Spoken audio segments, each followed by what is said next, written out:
কারিগরি ত্রুটিতে বন্ধ হয়ে গেছে দিনাজপুরের বড়পুকুরিয়া তাপ বিদ্যুৎ কেন্দ্রের উৎপাদন। অন্যদিকে দেশে বেড়েছে লোডশেডিং এর পরিমাণ। এ নিয়ে আরও জানাতে দিনাজপুর থেকে যুক্ত হচ্ছেন কঙ্কন কর্মকার এবং লোডশেডিং এর পরিস্থিতি জানাতে যুক্ত হচ্ছেন চট্টগ্রাম থেকে কাজী মাহফুজ। আমরা প্রথমেই কঙ্কনের কাছে যেতে চাই। কঙ্কন, আপনার কাছে জানতে চাই কি কারণে আসলে বড়পুকুরিয়া তাপ বিদ্যুৎ কেন্দ্র বন্ধ হয়ে গেল এবং কবে নাগাদ উৎপাদন শুরু হতে পারে?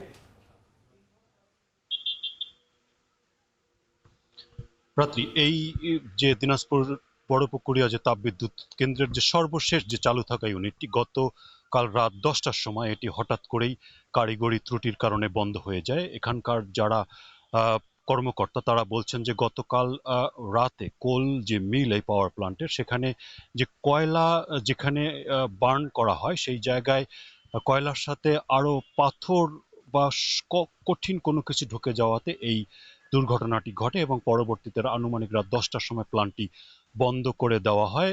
আপনি জানেন যে এটি 525 মেগাওয়াট সম্পন্ন একটি পাওয়ার প্ল্যান্ট, অর্থাৎ গতকালকেও পর্যন্ত কিন্তু এখান থেকে জাতীয় গ্রিডে 50 থেকে 60 মেগাওয়াট যুক্ত হচ্ছিল, আর বাকি যে 400 মেগাওয়াট সম্পন্ন যে আরো দুটি ইউনিট সে দুটি কিন্তু গত কয়েকদিন ধরেই বন্ধ। বলা যায় যে তৃতীয় যে ইউনিটটি এটি বন্ধ আছে গত 2 মাস ধরে। এটি কর্তৃপক্ষ বলছেন যে এটি ঠিক করতে সময় লাগবে এবং আগামী মে মাসের 15 তারিখে এটি পাওয়ার উৎপাদনে যাবে। আরেকটি যেটি ইউনিট এটি 125 মেগাওয়াট সম্পন্ন, এই প্ল্যান্টটিও কিন্তু 5 বছর ধরে বন্ধ। অর্থাৎ বড়পুকুরিয়া কয়লা খনির এখন যে 3টি ইউনিট কোনোটাই আর উৎপাদনে নাই।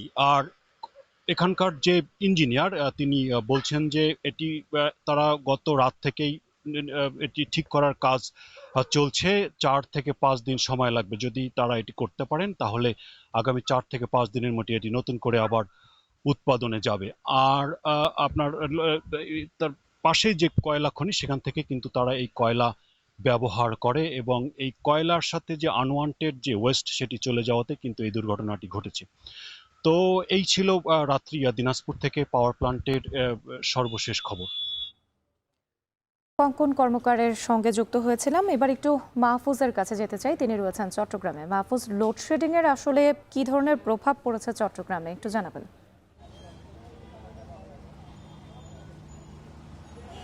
রাত্রে আপনি দেখতে পাচ্ছেন আমি এই মুহূর্তে কিন্তু অনেকটা অন্ধকারের মধ্যে রয়েছি, যেখানে দাঁড়িয়ে আছি এই জায়গাটিতে 2 ঘন্টা ধরে কিন্তু বিদ্যুৎ নেই। চট্টগ্রামে গত কয়েকদিন ধরে আমরা দেখতে পাচ্ছি যে গরমের তীব্রতা বেড়েছে। সেই তীব্রতার সাথে সাথে ঘন ঘন লোডশেডিং আমরা লক্ষ্য করেছি। দিনে 8 থেকে 10 বার কিন্তু বিভিন্ন জায়গাতে বিদ্যুৎ যাওয়া আসা করছে। অনেকটা বিদ্যুতের লুকোচুরি আমরা দেখতে পাচ্ছি। এতে জনজীবন অনেকটা বিপর্যস্ত হয়ে পড়েছে, বিশেষ করে যারা ব্যবসায়ী আছেন, মার্কেট থেকে শুরু করে বিভিন্ন উৎপাদন কারখানা, বিভিন্ন জায়গাতে কিন্তু এর প্রভাব আমরা লক্ষ্য করেছি। আপনাকে যদি বলি, আজকে কিন্তু চট্টগ্রামে দুপুর পর্যন্ত তাপমাত্রা রেকর্ড করা হয়েছে 33.7 ডিগ্রি সেলসিয়াস এবং সর্বনিম্ন রেকর্ড করা হয়েছে 27.3 ডিগ্রি, যা স্বাভাবিক চেয়ে অনেক বেশি। এর ফলে আমরা দেখতে পাচ্ছি যে ঘরের বাইরে তো বটেই, ঘরে গিয়েও মানুষ প্রশান্তি পাচ্ছে না, অর্থাৎ বিদ্যুৎ না থাকায় একেবারে তাদের প্রশান্তির জায়গাতে অনেক বেশ ব্যাঘাত ঘটেছে। আপনাকে বলে রাখি যে চট্টগ্রামে কিন্তু 28টি বিদ্যুৎ কেন্দ্র রয়েছে। এর মধ্যে গত কিছুদিন ধরে 9টি বিদ্যুৎ কেন্দ্র উৎপাদন একেবারে বন্ধ রয়েছে।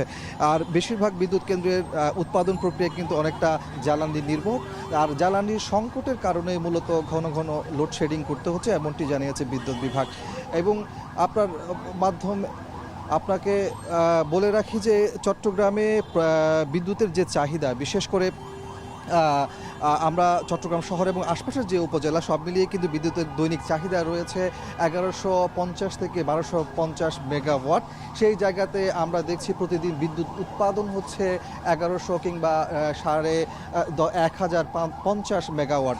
অর্থাৎ প্রতিদিনই কিন্তু আমরা দেখতে পাচ্ছি যে চাহিদার 150 থেকে 200 মেগাওয়াট বিদ্যুতের ঘাটতি রয়েছে। আর সেই ঘাটতিটি মূলত রেশনিং ব্যবস্থার মধ্য দিয়ে লোডশেডিং করা হচ্ছে, এমনটি বিদ্যুৎ বিভাগ বিভাগের পক্ষ থেকে জানানো হয়েছে। চট্টগ্রামের যেমনটি বলছিলাম যে 28টি বিদ্যুৎ কেন্দ্রের মধ্যে কাপ্তাই জলবিদ্যুৎ ছাড়া বাকি সবগুলো কিন্তু অনেকটা জ্বালানি নির্ভর। এই জ্বালানি নির্ভর বিদ্যুৎ কেন্দ্রের গুলোতে জ্বালানি সংকটের কারণেই ঘন ঘন লোডশেডিং হচ্ছে।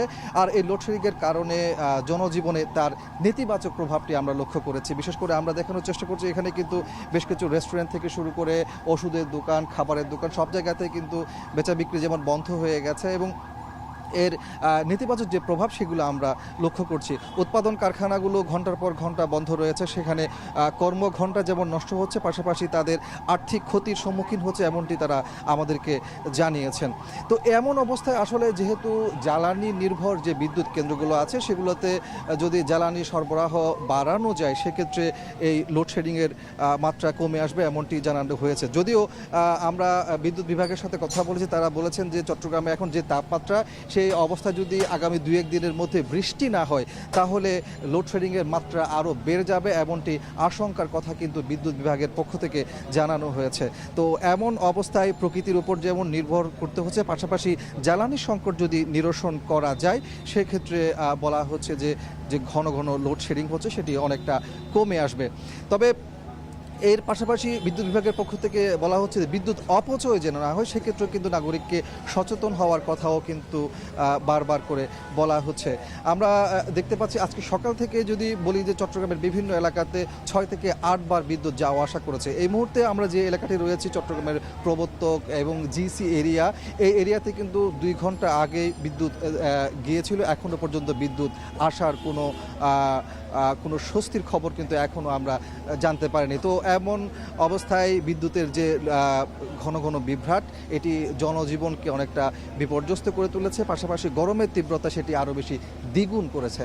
তো আমার কাছে এ ছিল চট্টগ্রাম থেকে ঘন ঘন লোডশেডিং এবং একই সাথে তাপমাত্রা বৃদ্ধির সবশেষ তথ্য। চট্টগ্রাম থেকে যুক্ত ছিলেন আমাদের সঙ্গে সহকর্মী কাজী মাহফুজ, জানাচ্ছিলেন লোডশেডিংয়ের খবর।